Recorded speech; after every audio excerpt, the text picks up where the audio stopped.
por isso sofrem muito. Porque elas tentam mostrar, e quanto mais ela tenta mostrar para aquele marido, quanto mais ela se esforça, mais ele às vezes fica com raiva da esposa. Porque para ele, a mãe dele é boa, porque ele é dependente emocional dela. É muito complicada essa situação. Eu já atendi muitas mulheres que sofrem por causa disso. Passei por isso há 7 anos. Fui chamada de louca e doente. Pois é, exatamente isso.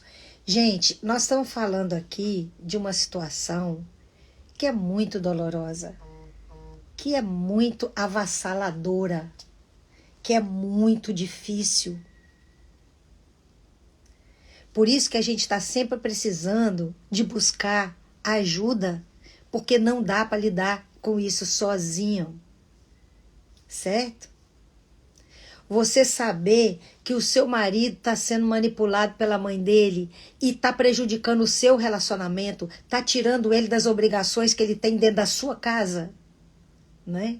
Porque tem muitos que fazem isso. Eles saem da obrigação que eles têm dentro da casa deles, com a família deles, para ele atender essa mãe que não está necessitada, gente. Porque vamos pensar uma coisa aqui, tá? A gente não pode ser egoísta. Nora não pode ser egoísta de pensar que o marido dela tem que abandonar a mãe dele e não pode fazer mais nada por ela. Nós não estamos falando de um relacionamento normal aqui, não. A gente está falando aqui de mãe narcisista, tá certo? Nós estamos falando de pessoas narcisistas aqui, de pessoas manipuladoras, de pessoas que manobram o outro, de pessoas que enrolam, que mentem, tá certo? A gente está falando aqui de mãe manipuladora, de mãe mentirosa, de mãe que suga os filhos, que não se importa com a felicidade deles. Nós estamos falando dessas pessoas aqui, tá certo?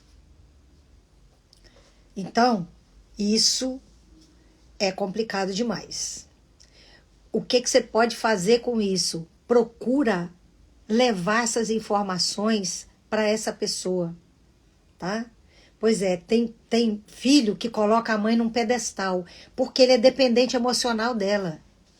Quando ele tem essa dependência emocional, tá? Quando ela tem essa dependência emocional, quando ele tem essa dependência emocional, é difícil dele acordar, dele despertar, porque ele ganha alguma coisa nesse relacionamento. Essa mãe narcisista, ela tá dando alguma coisa para ele, ela tá prendendo ele de alguma forma. Então,